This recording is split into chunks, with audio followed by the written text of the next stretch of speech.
And we're back. What's good, people? It's nice to be back. Nice to be back in front of the camera again after a week of fantastic football, UCL football, European football. Sweet. Enjoyed the games thoroughly.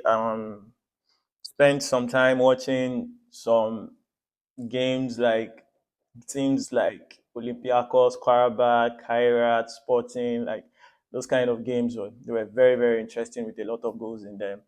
But yeah, today what we're going to do is we're going to focus on the six teams from the EPL that played UCL football during the week. Let's talk about how they did and how they fared during their games. But before we go on, you guys like, you guys subscribe. We are two subscribers to hit 50. Please subscribe so I can hit 50 subscribers. That's a milestone, and that will make me happy and make me grow. Also, like, hit that button that is like this, not the one that is like this one. Yeah, like and subscribe, and let's grow. Let's get this journey moving. So yeah, let's get into it. First game was Arsenal Athletic Bilbao. It was an intense game of football, like intense and very tactical. Both teams were sizing each other up and making it difficult for each other to even stay on the ball. The Athletic Bilbao players were ready for that game. They weren't going to give Arsenal any space to play their game, any space to relax on the ball and pick one or two passes together. No, Arsenal had to be playing sometimes the long balls to get past their mid block, and their mid block was aggressive and with intensity. Yeah, the captain already said it that it was going to be blood and sweat for Arsenal to get anything out of that game. So I wasn't surprised. I was surprised because I felt like it was just talk. But yeah, he put his mouth, he puts his money where his mouth is. How do they say it? So yeah, Arsenal went and grabbed all 3 points in a fiercely contested game.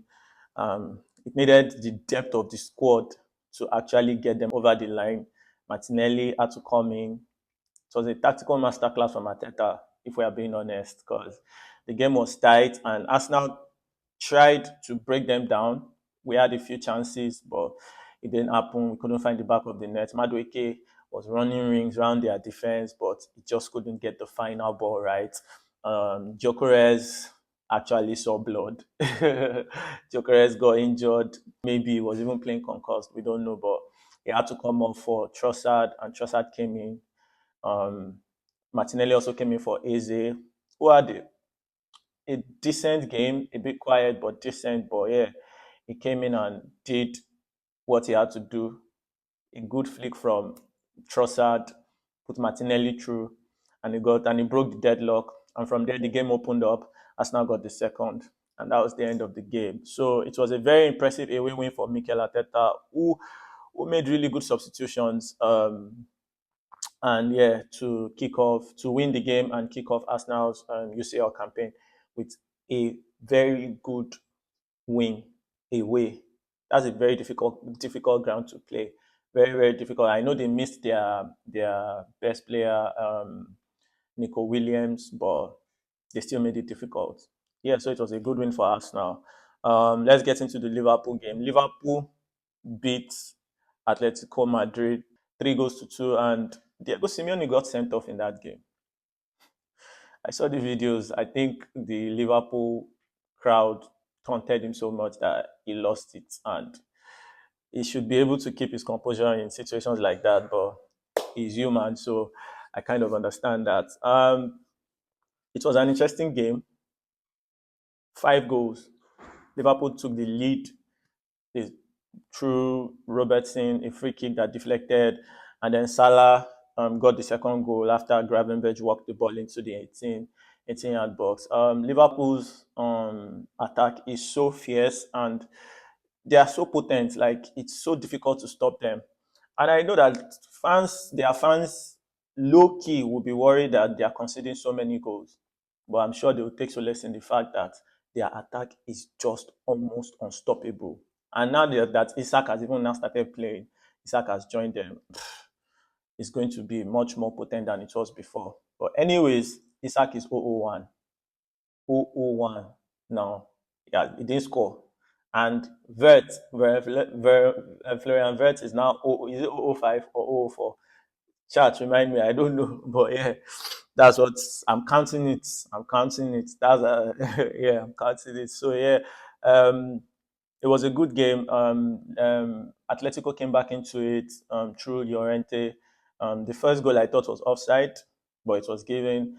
The second goal was a fantastic volley, like a really good goal. Got a bit of a deflection that moved it away from Alisson, but yeah, it was still a good goal. Llorente continues to haunt Liverpool, but Liverpool, they are just inevitable. You can't stop them. At the last minute of the game, he got a corner kick. Van Dijk headed home and scored the third goal. And yeah, Liverpool went home. Liverpool won at home 3-2. Good win for them. Starts their campaign really, really well against a very, very tough side. So it was a good win for Liverpool. Man City also played against Napoli. They won 2-0. Goals from Haaland and Doku. It was a very nicely worked goal for Haaland from Foden. I think Foden is getting back to his best slowly at the right time, at the wrong time, though. Why is it that he's getting back to his best when they're about to play Arsenal? Why are Man City getting back to their best when it's time to play Arsenal? Eh? Why? Why do we have to play them now? But yeah, good game from Phil Foden. He has. I think he's beginning to find his form again, and yeah, second goal from Doku was a fantastic goal. Like I think he beat two players before slotting it into the net, into the bottom corner, and yeah, that's what he can do. We just need to see him do it more consistently. So yeah, good win for City against Napoli. It was a welcome back home for Kevin De Bruyne. He got a standing ovation from the City fans, which was great to see. He's a legend over there anyway, so it is deserved.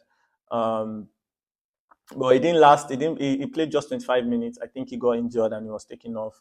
So yeah, good win for the citizens. Man City, good start to the UCL for them.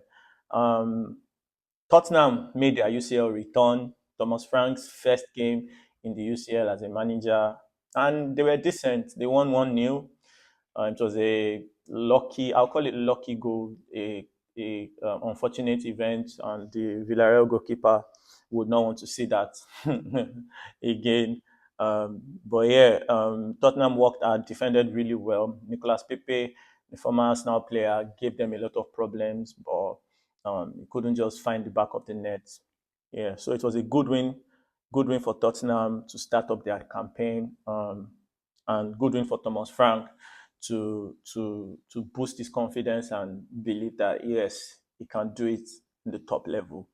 So yeah, let's go to Chelsea. It wasn't a good return for the two-time UCL champions. So it wasn't a good return to the Champions League for them.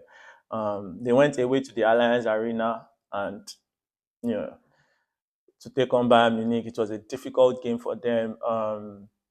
It was the Hurricane Show. I'll call it the Hurricane Show. Got 2 goals, scored 2 goals, a penalty and a trademark finish.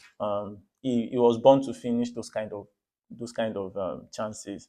So yeah, defensively, it wasn't a great performance by Chelsea. They were structured to defend well, but I think the individuals they had in their defense are just not good enough. I feel like they should have gotten a defender instead of chasing Garnacho, but I don't know. Instead of chasing Garnacho, they should have gone in for Gay. I think Gay would have been a very good buy for them. But yeah, Chelsea fans would always argue that they are fine. I was having the conversation with a friend of mine on our group chat that your defense cannot win. This defense that I'm saying, it can't win the Champions League. It cannot win the Champions League. Yes, we know you guys are good at winning stuff like this, but this defense I'm saying cannot win the Champions League. He was arguing with me, saying no. Said, okay, we'll see. We'll see. So very, very bad defensive performance from Chelsea. Caicedo wasn't good enough. Enzo wasn't good enough.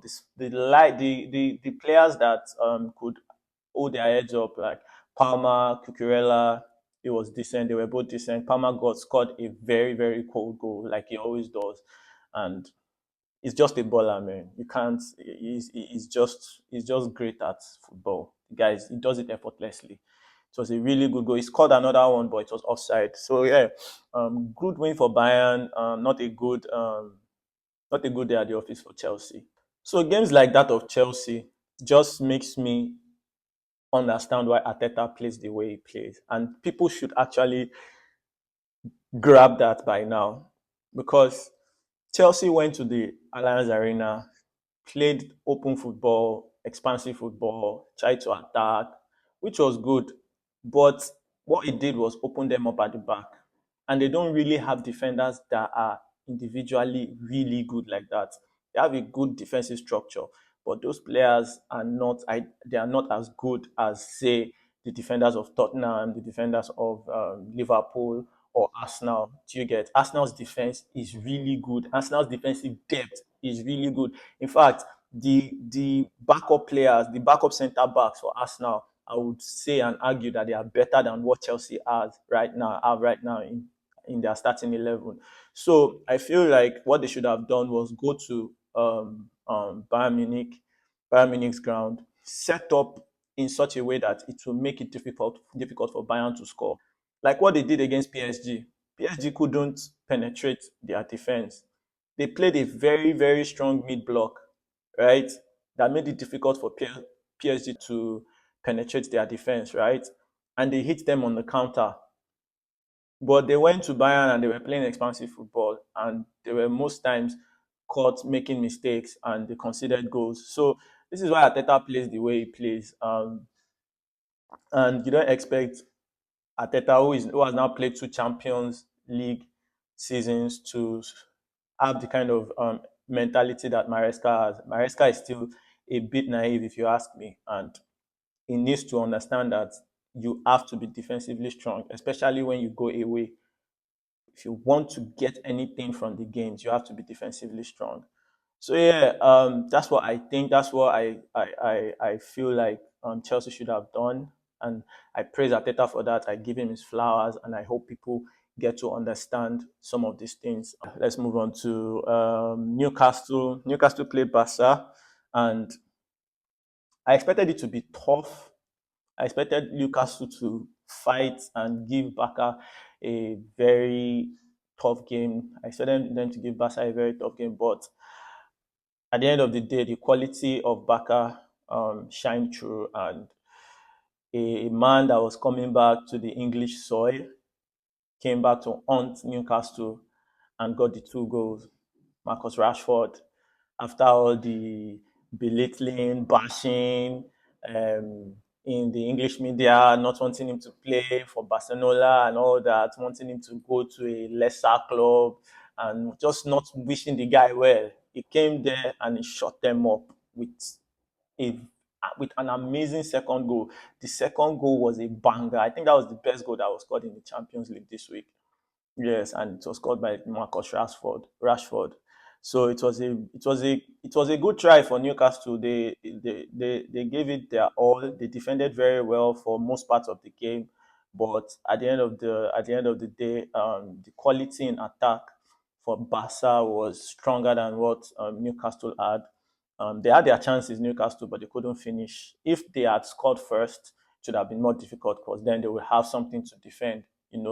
But Barca was always going to, they were always going to come through. And after they scored the second goal, um, Newcastle equalized through Gordon at the death of the normal time, and they were given 7 minutes trying to equalize. But there's a player in that Barca team called Pedri. You can't get the ball from that guy. I think as soon as he saw 7 minutes, he just rolled his socks and his long sleeve and said, "Oh no, it's time to put in the work." And they managed the game and saw it through, got over the line, and left St. James's Park with 3 points. So yeah, it was four teams with a win and two teams with losses from the EPL, and Great games. It's good for them. It's good for Chelsea to be back in the UCL. Good for Newcastle to also be back, and Tottenham. I think there are still more games to correct the losses. The loss from Chelsea and Newcastle is not panic stations yet, and I see I see the English teams really going far in this competition. Let me know what you guys think. Who was your best player for this week in the from England? Who scored the best goal? Don't forget to like. Don't forget to subscribe, and I'll see you guys in the next video. Peace.